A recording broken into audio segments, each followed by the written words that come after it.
Okay, I see our attendees list is kind of plateauing, so I think that we can go ahead and get started with just some housekeeping items and some introductions for everyone that's on this call today. So as an attendee of this session, you will be getting an application fee waiver, hopefully to apply for this program. You will be seeing that probably in about a day or so, just using the email that you used to register for this session to create an application. So you won't actually physically see the waiver until you start an application. But just another kind reminder that this session is being recorded and you will be receiving a copy of the presentation in about 3 or 4 days once it's uploaded and we send it out. So I'll also be posting question or answers in the chat box and also just any relevant emails or quick links in the chat. So definitely keep an eye out on that throughout the session. And if you have any questions, we welcome them throughout the session. So you can use that Q&A function at the bottom of your toolbar there, and we'll be answering them either appropriately throughout the session or saving time towards the end. So we welcome any questions. And also if you have any questions that maybe aren't covered here, we can also answer via email after the session. So if we want to go to the next slide, we'll start off with some introductions. I'll start since I'm already speaking. My name is Holly Brennan. I'm a graduate recruitment counselor for the Division of Masters and Professional Programs here at Brown University. And I would love to pass it off to Elena. Hi, everyone. I am Elena Shee. I am a professor in American Studies and Ethnic Studies here at Brown, but I'm also the Associate Director of Academics at the Simmons Center and have the honor of serving as the Director of Graduate Studies for the Master's Program in Public Humanities. I will pass it off to Shayna.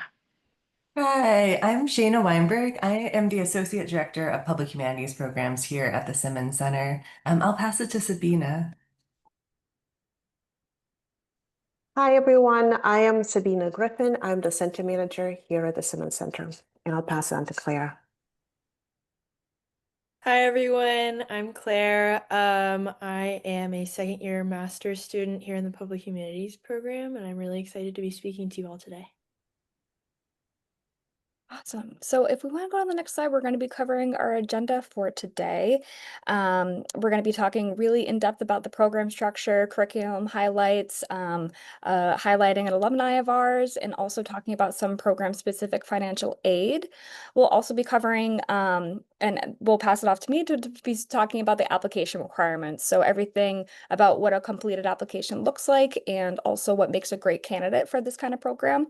And again, as mentioned, we'll be saving time towards the end for a formal Q&A, but we'll be answering questions throughout. So I will pass it off to, I'm not sure who's doing the slide actually. I will. Awesome. Thank you, Elena. Thanks so much. So I'll be covering a bit of basics about the program structure, starting primarily with the program and curricular highlight slide. This is a program, a 2-year program that starts every fall and includes a mandatory 10 courses as well as a summer practicum component. So the required courses include Introduction to Public Humanities, Methods in Public Humanities, Nations, Decolonizations, and Museums, Curatorial Practice and Design, Aesthetic Art and Social Change. And then in the second year, all students are asked to choose a culminating project that is either a capstone project, which often takes the form of a digital humanities project or an exhibition, or a more traditional master's thesis project. These are undertaken with faculty advisors that you will have developed over the course of your 2 years at Brown, either through faculty who have taught in the aforementioned required courses, or in the box to the right, you see the supplemental elective courses. So we also require that students choose 4 elective courses in really that make use of Brown's open curriculum in concentrations in departments spanning Africana Studies, American Studies, History and Art and Architecture. You see them listed here, but this is by no means an exhaustive list. Students are welcome to find classes across the entire university that might really complement their public humanities pathway. And if we go to the next slide, we have just a few examples of electives that we currently have available this particular year. So you see a range of courses that focus on various aspects of public humanities and really notably throughout the world. The next slide covers some of the unique characteristics of our program, which is a real curriculum that lets students focus on one of 4 tracks that is entirely by their own design: museums and public history, art and curation, nonprofit management, and the digital humanities. And I want to emphasize here that by no means do you need to choose one and stick with it. There's absolutely ways in which students find ways to integrate all aspects of these into their training. And then finally, the last slide that I'll be sharing is a little bit about some of our unique program strengths. So Brown has an incredibly flexible and open curriculum, and we aimed to mirror that in the master's curriculum. So you do have the opportunity to take classes with faculty across Brown's enormous campus. It's a curriculum that is both rooted in theory and practice in its curriculum, but also in its summer practicum that my colleague Shana will talk about in a little bit. The Simmons Center in particular, which houses the program, has exceptionally close and unique partnerships with museums and institutions around the world. So the Smithsonian, the International Slavery Museum in Liverpool, Mystic Seaport, the National Trust in DC, to name a few, as well as very special relationships with Providence's local arts and cultural organizations, including the Brown Arts Institute right next door, the RISD Museum right down the street, Providence Preservation Society, and the inaugural Center for Black History at the Newport Historical Society that we're so excited will open next year. We work very closely with students to configure their course selection to be able to meet their particular individual learning goals so that by the end of your second year, you are really, really set up to present a capstone or thesis project that is really, really uniquely of your design. And you accomplish that by skill building through a variety of workshops, including exhibition design, critical curation, video production, oral history, and different kinds of digital humanities. I'll now pass it over to my colleague, Shana Weinberg, who again is the Associate Director of Public Humanities Programs at the Simmons Center and who works with students primarily in homing down on summer practicum experiences. I'll note that Shana is also a graduate of this program. Great, thank you. And if you could pass it to the next slide, please. So I'm really excited to tell you more about this Simmons Center scope of work, programs, how we think about public humanities, as well as the summer practicum opportunity. So the Simmons Center opened in 2012. We came out of the University Steering Committee on Slavery and Justice that was charged by the former president, Dr. Ruth J. Simmons, to examine, research, hold community conversation and public programs that would all help to uncover and share more about the ways that the university had participated in and benefited from the slave trade and slavery here locally as well as nationally and globally. And so the committee shared a report called the Slavery Justice Report, which is really a foundational document for us, and suggested that there be a center that was really public facing that would continue its work around scholarship and conversation. And so the center is the outcome of that report. So we have always walked on really 2 legs, as our director likes to say, where we support really robust and rigorous scholarship, and we also take the public humanities really seriously. So for the Simmons Center, public humanities is really thinking about community connections and relationships and partnerships, institutional partnerships like Professor She shared about, thinking about the ways that the research and conversations that happen here at the Simmons Center are made really accessible through documentary films, publications, programs for young people and educators, and as well as exhibitions, among many other kinds of interventions. Exhibition work has been really central to the work that the Simmons Center has done since its opening in 2012. We've curated 30 exhibitions, and some of those have been held here in our own gallery, which students are able to think through and work with, as well as at the Brown Arts Institute and the John Hay Special Collections. The exhibitions have traveled internationally as well to the Ezekiel Slave Lodge in Cape Town, South Africa, as well as an exhibit that's going to be at the National Archives in Rio de Janeiro in Brazil, opening in November. And so what that means for students who are in the program is that they can help to think through research. In some cases, they are curators themselves. They help with project management, with the catalog publications that are part of this work, as well as learning from our installer and thinking through what some of those logistical things look like when you're putting together an exhibition. As Professor Shi mentioned, we also have a really vibrant network of museums, institutions, tribal nations, community organizations that are thinking together on joint projects. We have worked with the Smithsonian National Museum of African American History and Culture for the last 10 years, as well as an international network of museums that are thinking through what a global exhibition looks like that would tell this history in a way that is globally interconnected and shares perspectives from around the world. And that exhibition opened at the Smithsonian in December and has been traveling, will travel to Rio next, and has many adjacent projects, including an oral history project that is based here at Brown University and works with all of our partner sites. And so what this means for students in the program is that practitioners who are our partners are able to come to classes. They are sites for field trips and field visits. They help to supervise and provide feedback on capstone projects that students do. And they can also be the sites of the summer practicum that is really foundational to the experience for the MA students. So the summer practicum happens between your first and second year. Students do 300 hours at a site. They work really closely with a mentor who provides them with a really substantial project. And they're able to network both within that institution as well as with the broader community network. And this project helps to build relationships for students as well as to build a project that is part of their portfolio and helps them to think through what areas they might like to pursue after they graduate. Next slide, please.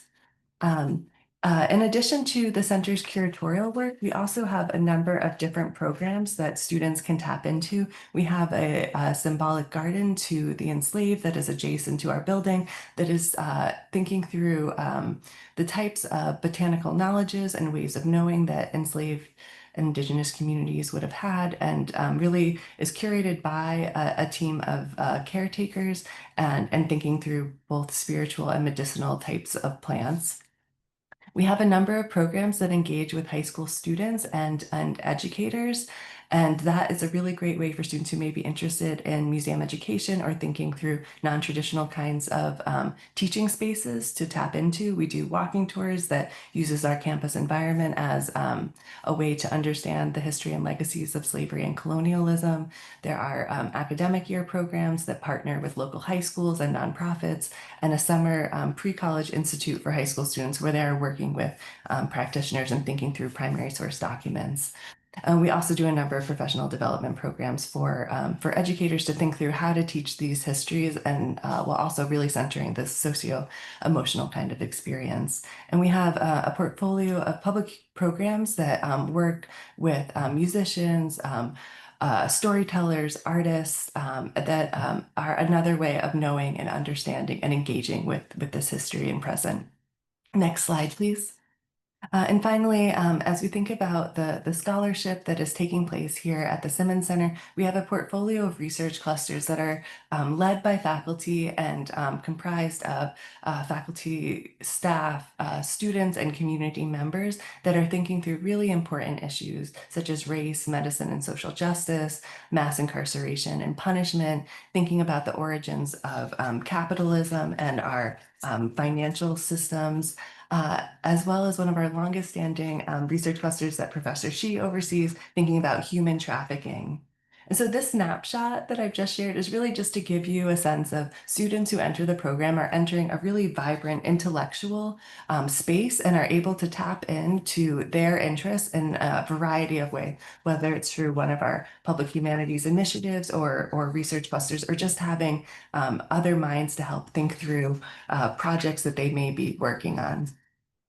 So now it's my pleasure to introduce Claire Inoue, who is a second-year student in the Public Humanities program here at the Simmons Center and is also the Outreach Fellow at the Brown Arts Institute. Claire's work examines Japanese American generational memory and contemporary experiences, as well as the potential for digital humanities projects to serve as alternates to institutional archives. Claire is especially interested in thinking about storytelling, activism, and community-centered practices and how they can expand how human experiences are remembered, shared, preserved, and protected. As Claire looks ahead to her career after the Simmons Center, she is hoping to think through how to combine her interests in community engagement, social change, digital humanities and marketing, as well as nonprofit work. So Claire, I'll turn it over to you. Thank you so much for that introduction. Hi, everyone. I'm really excited to speak to you today about the program. If we could move on to the next slide really quick, just to give you guys a snapshot of some of the stuff that I've worked on. As mentioned, I am a public humanities second-year student. I am one of 4 in the cohort. I graduated in 2024 with a degree in psychology from Oberlin College. I was really interested in how people engage with social change and activism. If we could move on to the next slide really quickly.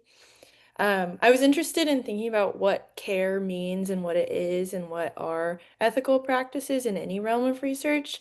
Oberlin presented me with this really great opportunity to do a winter term project to kind of get away from my area of study, and I decided to study Japanese American history. And after doing that work, I kind of realized that psychology didn't feel like it covered all the bases for me. So why public humanities for me? I was originally looking into a psychology PhD because it felt like, psych undergrad, go right into a psych PhD. But in looking at Brown's programs, I actually found that the public humanities master's made a lot of sense to me. It was described as deeply interdisciplinary, working in a lot of activist spaces and nonprofit spaces. And especially the emphasis on nonprofit and digital humanities work was something that really drew my interest and felt like it translated a lot of my interests into another program. So now I continue to study Japanese American history and how storytelling and community practices serve to fill holes in conventional archive.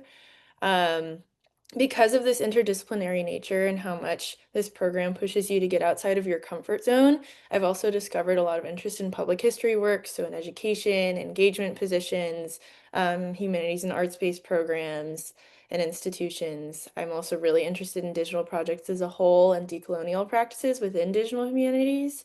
And I'm interested in community work and alternatives to conventional projects and archive. If we could move on to the next slide really quickly. So this kind of details from my vantage point, the main components of this program. I'm about a little over halfway through the program now, which is crazy.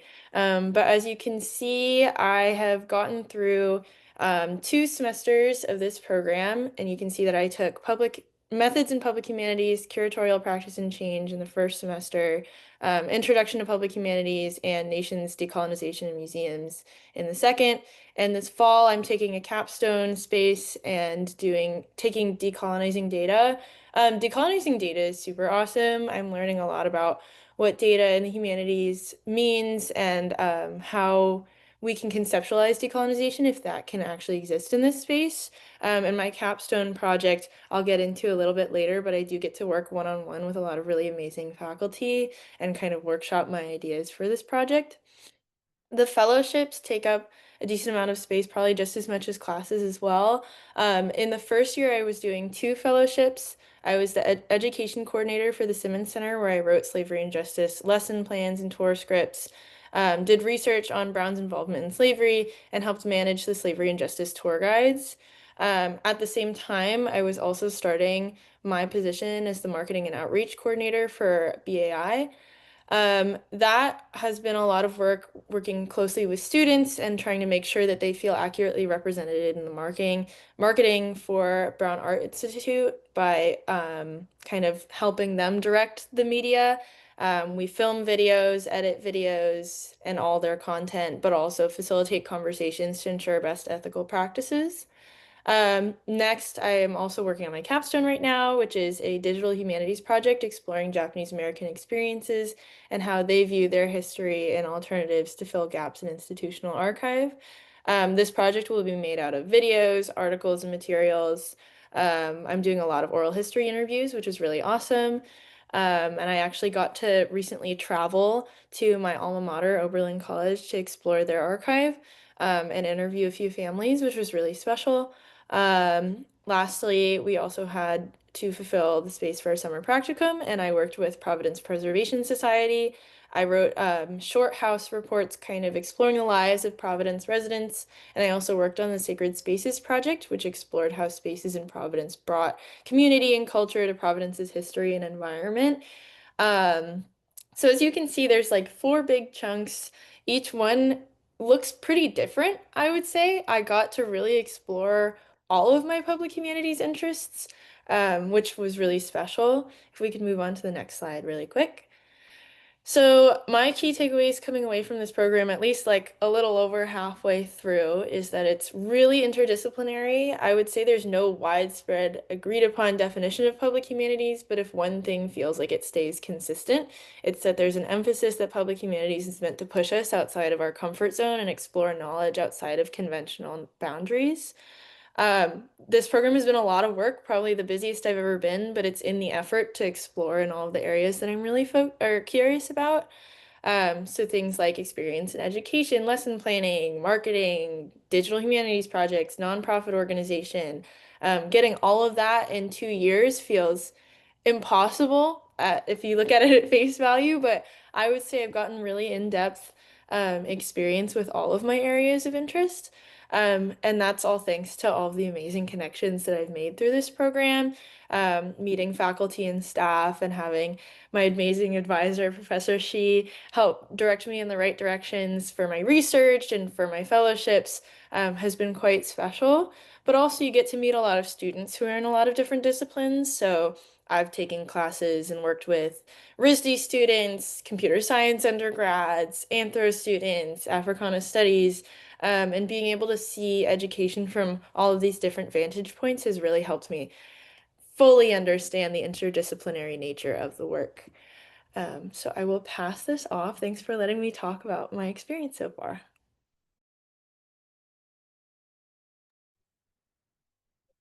Hi, everyone. I will talk very briefly about program-specific financial aid.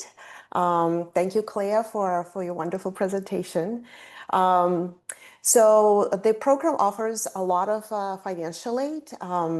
First of all students who are admitted to the program receive 40% tuition scholarships regarding a financial need. The academic year stipends, we do award academic year stipends based on financial needs. So if you're interested in that stipend, please complete FAFSA. International students should complete CSS profile by January 15th, which is the same deadline as the application. On the application, there's a little box that asks if you are completing financial aid forms. If you do, please make sure you check it. It doesn't affect your admissions, but we just want to make sure that we get the financial information from the financial aid office so we can make that determination.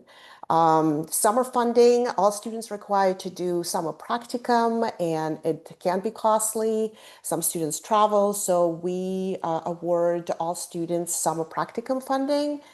Which comes in the form of a stipend, and it's up to $3,000 per student. And professional development funding, we know that it's really important that you do professional development while you're in the program, that you build those networks and connections and have the opportunities to attend conferences and travel. So all students get awarded up to $2,000 in professional development funding each year. So that's the summary, and I'm happy to answer any questions about this.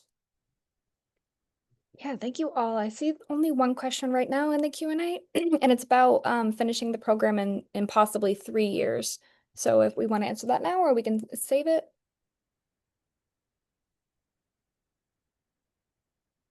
But no questions about financial aid right now.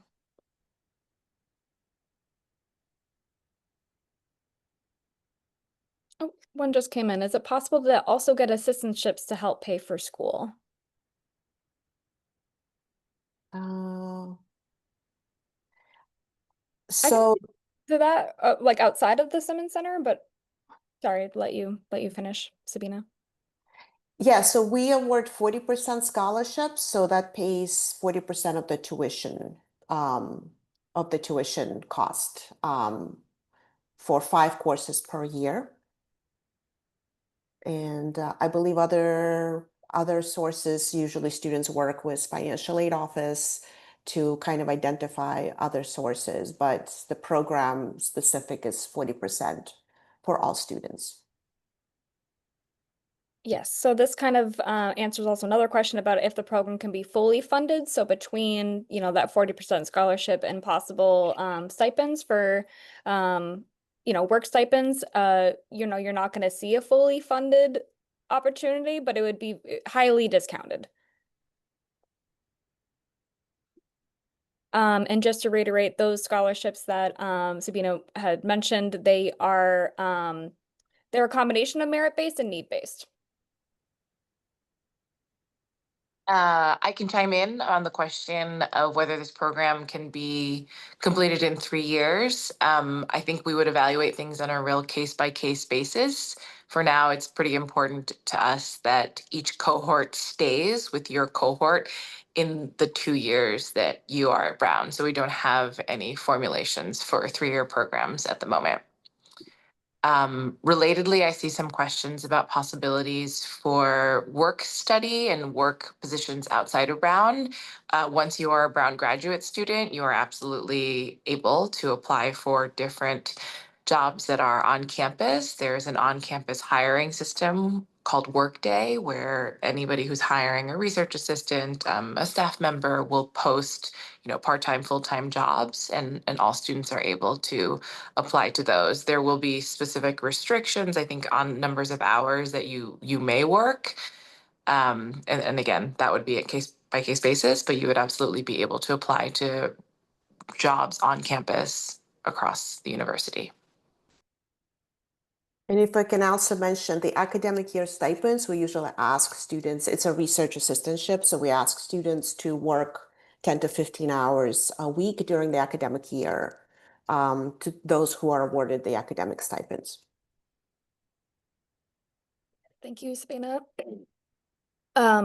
Yes, I think there's just maybe a little confusion about the academic year stipends actually being a work stipend. So, as Claire had mentioned with her experience, she was working both at the Simmons Center and also at the Brown Arts Institute. So yes, most master's students, luckily there is an opportunity to work directly with your program or also with items that you're actually interested in. If for some reason you aren't interested in that, there are on-campus job opportunities. It just might not be in an area that you're interested in or have the, flexibility of networking, of really getting to know different professors in the program. So that's why I think, the work stipends for this program are a really great opportunity to, kind of mirror Claire's experience with just getting more in depth with kind of like the work that the Simmons Center does. So that's automatically, given to you as an option when you're kind of given your financial aid package. And I do see a few other questions about how many students get admitted to the program each year. So this program was relaunched a few years ago, and the cohort has been very mighty but tiny. So I think this year we're hovering around 10 students. I think 8 is our goal, but really under 10 for at least this next year. So I think Claire's cohort was about 4. Just to kind of give you an idea of the kind of variance between the years, but steadily growing. So I think if you decided to maybe wait a year and you want to come in next year, you might see the cohort climb a little bit more in size. The current cohort is 6 students, yeah. So we Yeah. hope. Yeah, thank you. And I'm really interested in interdisciplinary public scholarship, though my work isn't primarily focused on race. Would this program still be a good fit for someone with other focuses? Yeah, I can take that question. The Simmons Center is a center for the study of slavery and justice. And I would really encourage you to think of how justice ties into your interdisciplinary focus.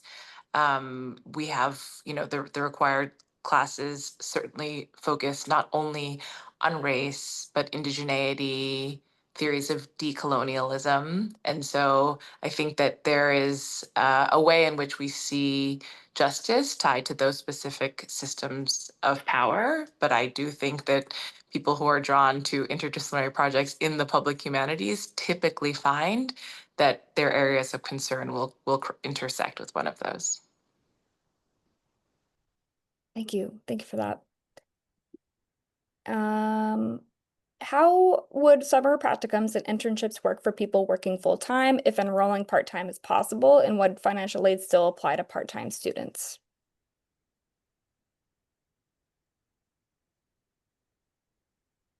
So we do have a student in this first year cohort who is a full-time staff member at Brown. The actual course load makes it so that there are enough hours in your life, if you can make it work, to continue holding your part-time job. Whether or not you hold the job is not contingent on the 40% tuition stipend. That can sort of be your own thing to decide. And I think you could think about this as very much tied to the earlier questions around work study and working on the side. I think the curriculum is flexible enough that it roughly maps out to a part-time course load here at Brown, 2 to 3 courses a semester. And so I think there are absolutely students. I think the person who's asking this question is asking because they currently currently hold a part-time position that they'd like to keep. I think the answer is the same whether you currently would like to stay in your position or you'd like to arrive at Brown and find a part-time job. Both are fine. Yeah, thank you for that clarification. I think that the recommendation is that working full time, whether you're on campus or even doing your own job beyond the program, is going to be typically hard, but it is easy to have like a part-time job, through either work study or through something that you're already holding outside the program. And the last question here before we kind of move on, are the summer practicums something that students are finding on their own, or are there institutions that are connected with the program that they go to for the summer? Sure, I can answer that. So the students do receive a lot of support for the summer practicums, and we host in the fall like a brainstorming kind of session where people are able to share what they're thinking about and where they might like to be. Between the Simmons Center and some of our colleagues, we probably have relationships and connections there and could help to initiate that initial conversation to see what might be possible. And we also encourage students to apply to internships as well. So it's really a combination, but students are supported throughout the placement and their time working over the summer by the Simmons Center staff. Awesome, thank you. I think that's closed for Q&A for now. So I think that we can go on to the next slide and we can start talking about some specific resources and support for master's students here. So on the next slide, I'd love to just briefly and informally introduce the Center for Master's Students Excellence team, which is a wonderful group of our student affairs team that we call also colloquially. These are a group of individuals that can help you from anything that your program currently can, but also just offering you more of an umbrella of support that is master's student focused and specific. So if you have any questions about, and on the next slide, we'll be talking about kind of core functions, but I just want you to familiarize yourself with these people because they offer a lot of really great either connecting you to other sources on campus, like student accessibility services, our Office of International Students and Scholars Office, as well as career services and professional development support. So as Shayna, Elena, and Sabina have mentioned that professional development is a huge focus about this program. And as a master's student at Brown, you also have access to guidance, support through this team as well. So on the next slide, I'm going to kind of show the core functions of this group. From a professional development and career services standpoint, you can really lean on this group for individual and group sessions for either preparing for entering into the job market, depending on, areas or industries that you're interested in. We do have some STEM specific career support, as well as some more nonprofit or government level kind of career support. Identifying your career options early. So, getting ready to look long-term post-graduation, as well as preparing for next steps. So a lot of students are coming from this program, maybe right out of undergraduate, or maybe with a little bit of work experience. So maybe you don't have a lot of experience writing a resume or doing a cover letter, especially catered towards a certain job that you're doing. This group can help you kind of curate that, and also with mock interviews.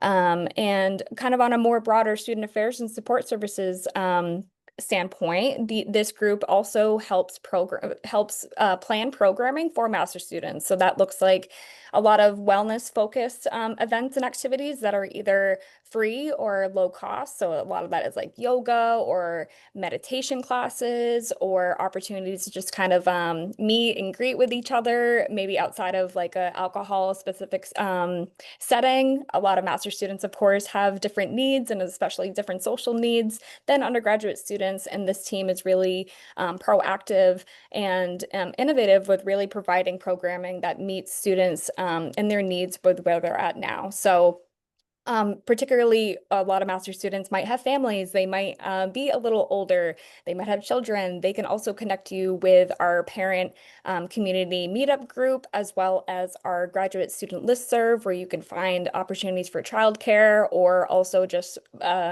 social, emotional kind of bonding with your fellow students. And as mentioned before, of course, if you have any kind of concerns with accommodations, with accessibility, or any sort of mental health or health concerns, they can also connect you with our important university resources, such as student accessibility services, counseling and psychological services underneath health services umbrella as a whole, and also working individually on any concerns that you might have about emergency funding. There is an opportunity to apply for emergency funding that is specific to our master's students, as well as requesting maybe leaves of absences. God forbid you need to take time off of your graduate career, that you have that opportunity to do that through our student affairs team, as well as any sort of crisis support. So we understand, especially being a master's student, it can be stressful. You are juggling a lot of balls at once. So we really recommend, even if you don't know exactly where to go to, that you lean on your advisor, that you lean on your program. And beyond that, you have a larger umbrella of support through the student affairs and master student excellence team. So our Assistant Dean of Student Affairs, Janae, her background is in social work, so she is incredibly adept and sensitive and really just lovely to work with, especially across a number of different issues that master students might be facing. So if you aren't comfortable for whatever odd reason to kind of lean on your program, which has never been the case, frankly, with public humanities, because it is such an intimate and caring group, that many students may not even get a chance to really connect with this group because they've already had all their needs met, which we love to hear. But just want to let you know that there is opportunities if you are, brave and want to ask for help, that there are opportunities to receive that kind of help and assistance. So I'd love if we could go on to the next slide and start talking a little bit more about application requirements. So on the next slide, we'll be kind of spelling out exactly what a completed application looks like, as well as the deadline coming up in just a few months on January 15th. Your completed application is going to look like a copy of all of your unofficial transcripts. So if you're currently in an undergraduate program and you're trying to graduate in the spring, of course, we're not going to have your spring grades yet, but your unofficial transcripts should show any classes that are in progress. And once you graduate, we'll be, requesting those official transcripts, given that you are admitted and want to join the program.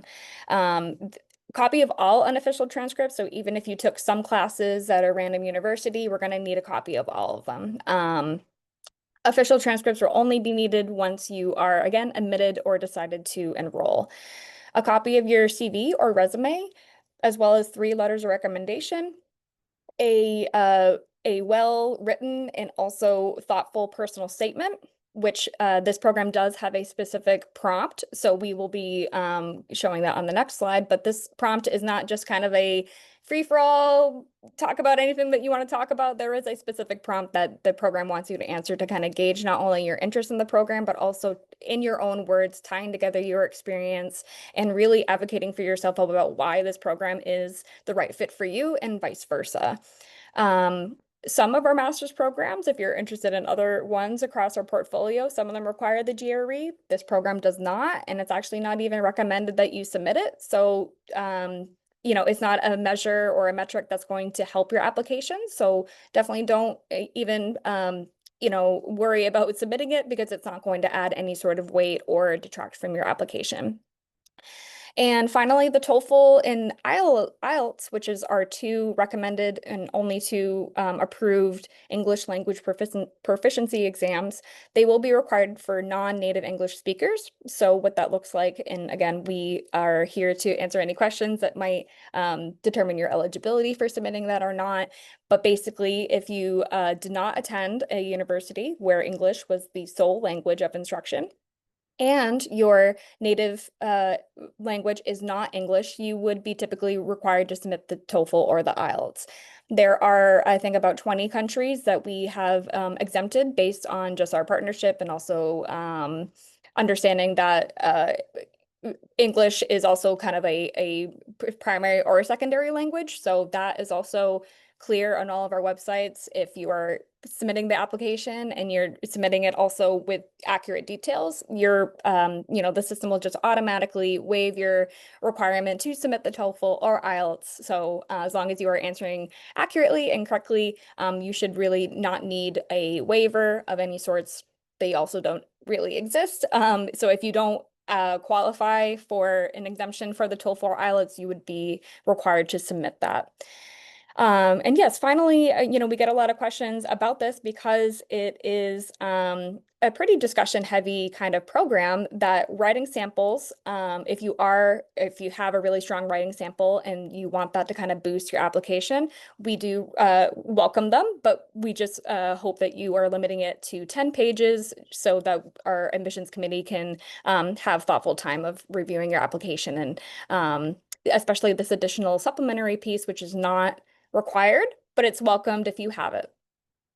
And I think we can go on to the next slide. Just talking a little bit more in depth about that personal statement on our letters of recommendation, which I find is probably our most commonly asked question across all portfolios, but especially with you know, a personal statement. If you haven't gotten as far as starting the application, you might not know that the personal statement is actually specific to the program. So in you know, under 1,500 words, you're demonstrating your reasons for graduate study in public humanities. And you're going to be talking about your academic goals, your plans for study at Brown. Maybe there's current, you know, research clusters, there's current professors, you know, Claire and her work that she's doing. Maybe there's something in there that really piques your interest and is something that you want to focus on while you're a student here. Any sort of public humanities issues or problems that you want to tackle through your education and maybe even post-graduation, as well as your career goals. So how does this graduate program fit within your professional future and also vice versa? So as Elena had mentioned, that the cohort is so small that it really is important that in creating a cohort that everyone is kind of aligned with what they want to do, even if it's in different industries or across different topics, is that you're also with a cohort that has a clear belonging and fit in this program, and how that creates kind of this collaborative environment in the cohort. And also just like some simple kind of pro tips, I do want to plug for a moment here, our recruitment team on the master's side is going to be hosting a workshop application about building your best master's application. So if you have any questions about more about your personal statement or letters of recommendation that aren't covered here, we are doing a workshop style that kind of shows you from beginning to end what a really strong personal statement or aspects of a personal statement would look like. But especially, here, and this is really easily screenshotable slide that you can take with you. Your personal statement is going to be the first and only opportunity to talk about your experience, talk about your goals in your own words. So, of course, we're not looking for something that is like perfectly curated, but something that is clearly authentic, clearly coming from a place of passion, of coming from a place of true yeah, envisioning that this program is right for you. So we don't want you to just like simply edit and repeat your resume or your CV. It really should be a kind of holistic narrative that ties in all pieces of your application. So finally, your letters of recommendation should come from academic advisors, current or former professors, or professional references. So typically, we're going to see a lot more academic related references from people who are coming, straight out of undergraduate, which is great and strong. Sometimes we also see people who have gained a little bit of work experience and maybe fallen out of touch with some of their references in academia, which is also okay. With that being said, though, this is a graduate level program, and we want to make sure that your letters of recommendation really show and can prove that you are ready and can be successful in graduate level work. So if you do have at least one academic reference, I think that would be amazing. And then if you want to lean on two other professional references, that would be great as well. As far as, what you're looking for in these letters of recommendation, once you submit these names and emails in the application system itself, your recommenders will receive an email where they'll be prompted to submit their own letter of reference on your behalf. So what that looks like, of course, we want to make sure that you are identifying these people as early as possible. If they are professors, they probably are in classes. They're also really busy around winter break. So identifying these people as early as possible and also advocating for yourself, saying, hey, this is the deadline. This is what I would love for you to highlight in your reference letter about this project that we worked on together, or maybe this problem that I helped solve for you in this sort of industry. The letter really should not just be a kind of boasting about how great you are, but also about kind of your personality and collaboration. How are you with working in a group? How are you with working with sensitive matters? And yeah, just kind of giving an insight into your personhood and also work ethic in a way that shows that you will be ready and successful for a graduate level kind of program. And I'm just going to pause here because I do see a question in the Q&A. I'm just going to pause on that for a second. And on to the next slide, I would love to just talk a little bit more about standardized testing. Again, GRE is not required for this program, but the TOEFL and IELTS are if you are a non-native English speaker who have earned a degree where English is not the sole language of instruction. So again, this is going to be just spelled out really quick, really clearly. You can screenshot the slide, but this is basically the logic in our application system is if you are, you enter what your first language is, and if it's English, you'll be automatically exempt. If your first language is not English, and you also did not receive a degree where English was the sole language of instruction, then you would be required. Something really important to note, other than their TOEFL school code, which is listed at the bottom here, is that the required minimum score for this program is actually a little higher than the university minimum. So the university minimum, I believe, is 90 on the TOEFL and 6 on the IELTS. So even though if you are submitting an application with some minimum scores below this level, I do want to just kind of give you a kind warning that maybe you want to improve on your English language proficiency before committing to this program. It is a small cohort, and we want to make sure that English language is not going to be a barrier to you being a successful graduate student. And because it is also a pretty discussion, writing, speaking heavy level kind of program, this is why the minimum score is a little higher. So we are happy to, answer any questions about if you land somewhere around here, depending on, your application as a whole. We do a holistic application review process, so it's not as though one single part of your application is going to automatically deny you. But English language proficiency is a huge resource that you're going to need in this program, and that we want to make sure that you are set up for success with having these minimums. So again, if you have any questions about your kind of qualification here, we can definitely answer that maybe offline and via email. But this is what our TOEFL and IELTS minimums are. And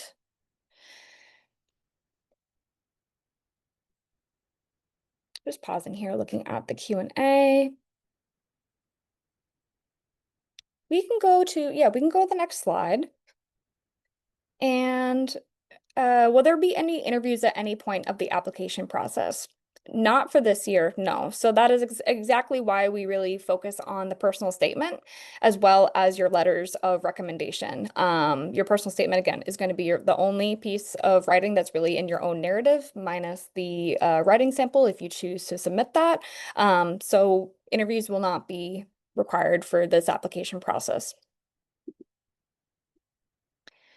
And so breaking down into these four, clear boxes, and aforementioned to everything that we've already been really kind of talking about in this session, is what makes a great candidate for this program. So really leaning on the open curriculum by Brown, that's why that is so forgiving for having students of transferable backgrounds. So as you saw with Claire had a bachelor's in psychology, as well as kind of interests in other history and humanities.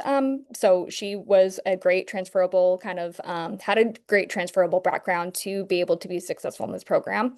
But we also see a lot of common majors in Africana studies, American studies, history of art, architecture, anthropology, things of that nature. Of course, they aren't exactly required to have this perfect background to be admissible into the program, but it would be nice, especially if you don't have a background that has maybe you are coming from maybe more STEM or computer science background, but you wanted to pivot or something. Maybe you post-graduation, you started working for a museum or for a sector of education, and maybe made you kind of rethink your career goals. That is also forgiving. So depending on the hands-on experience that you have with internships, with nonprofits, with museums, we would love to see that in your resume, if not in your personal statement.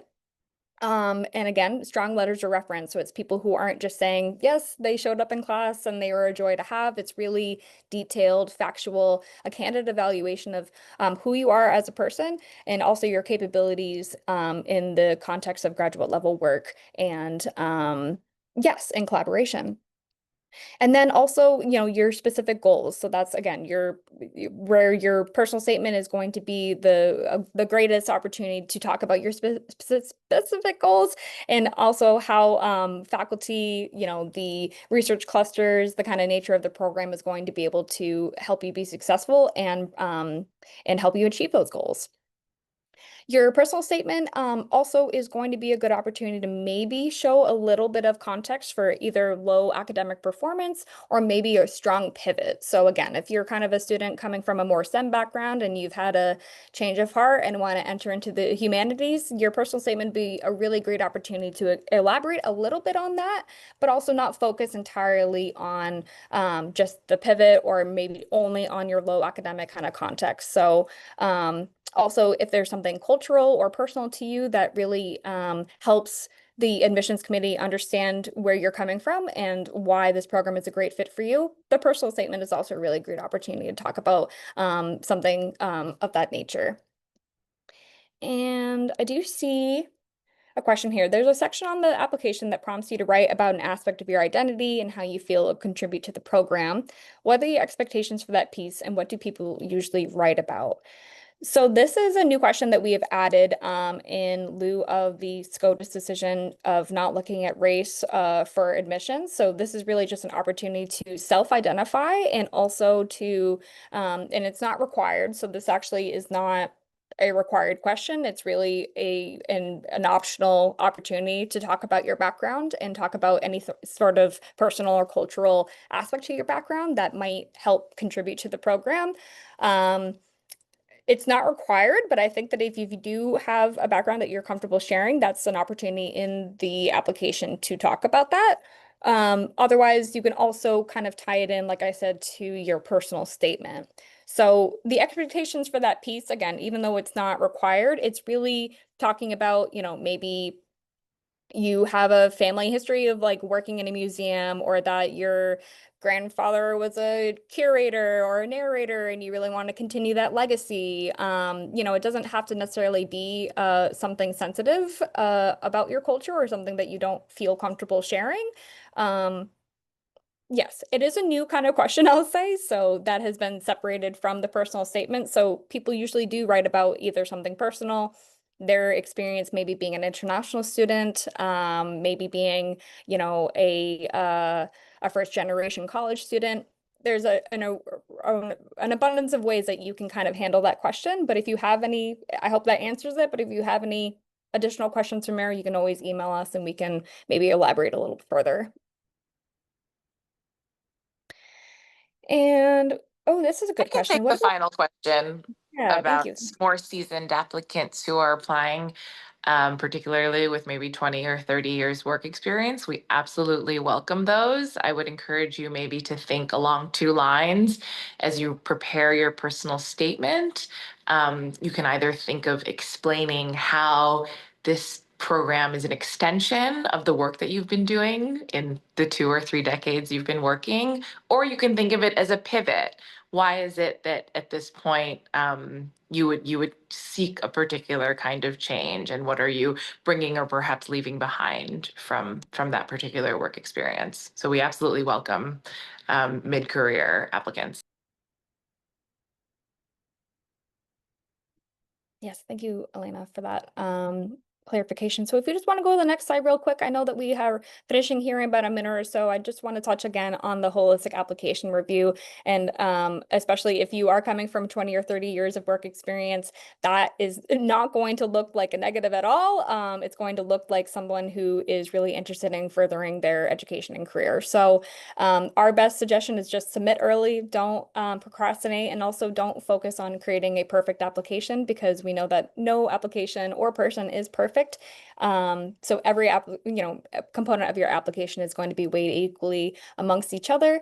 And our only other kind of final recommendation is that if you do have a GPA that is just under 3.0, again, that's kind of a low academic kind of context that you might want to talk about a little bit more in your personal statement. It's going to require strong justification. It's not going to be, again, an automatic, no, you're not admissible, but it's going to require a lot more justification in showing that you have either grown or learned or were able to understand how to work better with either certain challenges, so on and so forth. So with that being said, I know that we've answered a lot of questions already in the Q&A.